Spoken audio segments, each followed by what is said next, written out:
मैं डॉक्टर ऋषभ जैन, सहआचार्य संगीत विभाग वाद्य, ऑनलाइन व्याख्यान में आज फिर आपके समक्ष उपस्थित हूँ। आज का जो लेक्चर है वो बीए थर्ड ईयर के विद्यार्थियों के लिए है। थ्योरी पेपर सेकंड का यूनिट जो सेकंड है उसका एक क्वेश्चन है। राग वर्गीकरण के अंतर्गत मेल या थाट वर्गीकरण के विषय में आज हम बात करेंगे। देखिए, थाट वर्गीकरण, सबसे पहले तो हम ये समझें कि मेल और थाट दोनों का अर्थ एक ही है। दक्षिणी शास्त्रीय संगीत में थाट को मेल कहा जाता है और उत्तर हिंदुस्तानी संगीत पद्धति में थाट कहा जाता है, तो इनका अर्थ एक ही समझिए। इसकी हम चर्चा करें।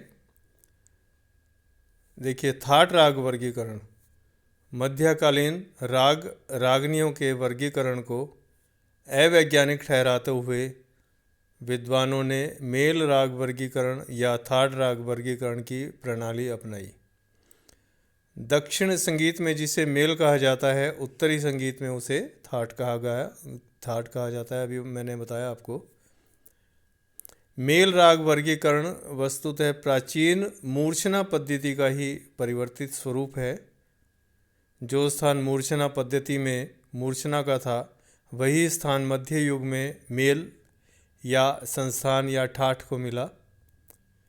जैसे मूर्छना क्रमयुक्ता सप्त स्वराः के अनुसार 7 स्वरों का क्रमानुसार प्रयोग मूर्छना कहलाता है, जिससे जातियाँ उत्पन्न होती हैं। ठीक उसी प्रकार मेल या थाट है, अर्थात मेल है स्वर समूह स्यात् राग व्यंजक शक्ति नाम।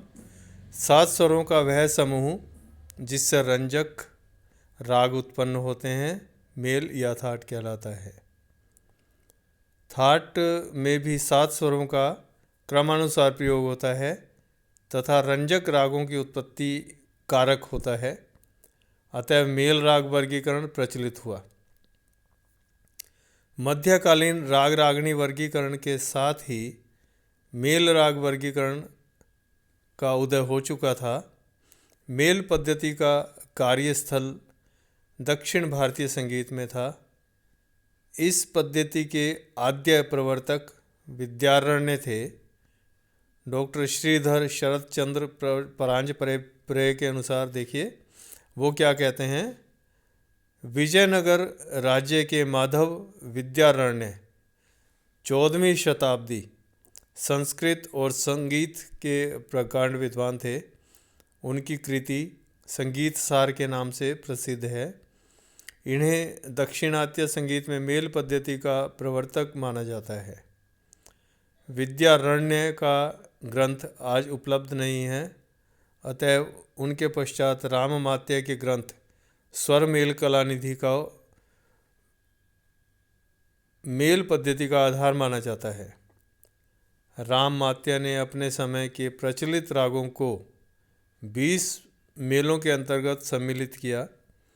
उसके पश्चात सोमनाथ ने 23 मेल और पंडित वेंकटमुखी ने 1 सप्तक के शुद्ध और विकृत 12 स्वरों से गणित द्वारा 72 थाटों की सिद्धि की।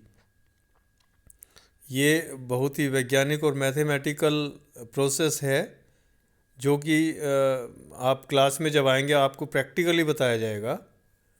उत्तरी संगीत में पंडित भातखंडे जी ने वेंकटमुखी की मेल पद्धति के ढांचे पर 10 थाटों की व्यवस्था करके राग थाट राग पद्धति का प्रचलन किया। अब देखिए मेल पद्धति की विशेषताएं 1 बाय 1 हम काउंट करते हैं। नंबर 1 पर मेल पद्धति दक्षिणी संगीत की देन है।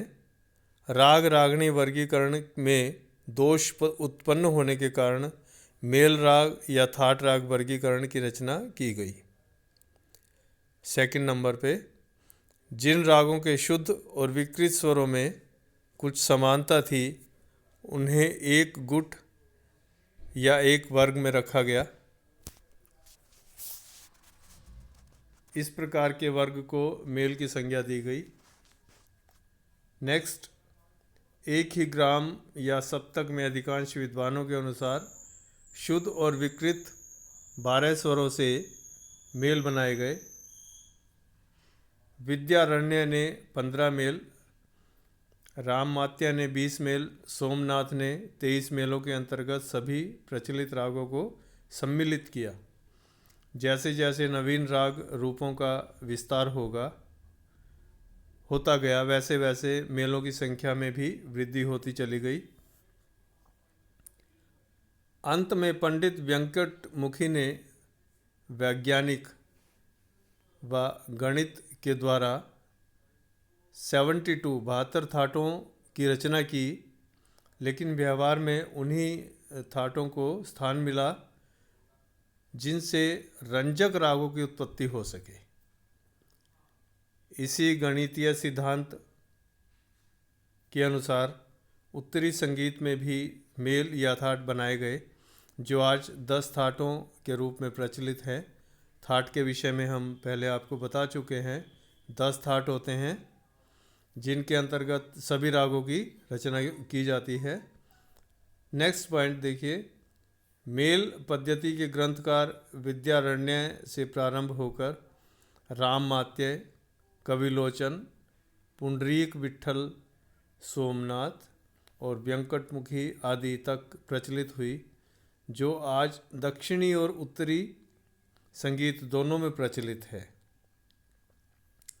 नेक्स्ट, इस मेल पद्धति को आधुनिक विज्ञान के युग में अधिक वैज्ञानिक और प्रमाणिक माना गया, लेकिन यह मेल राग या थाट राग या जन्य जनक पद्धति प्राचीन ग्राम मूर्छना पद्धति का संशोधित या परिवर्तित रूप कहा जा सकता है। तो ये कुछ इसकी विशेषताएं थी। तो आप मेल थाट पद्धति को स्टडी करें जैसा समझाया गया है। अब 10 थाटों की या 72 थाटों की रचना किस प्रकार की गई, ये क्लास में आपको समझाया जाएगा। अभी आप इसको याद करें, पढ़ें बार बार, उसके बाद फिर नेक्स्ट क्लास में आपसे फिर मुलाकात होती।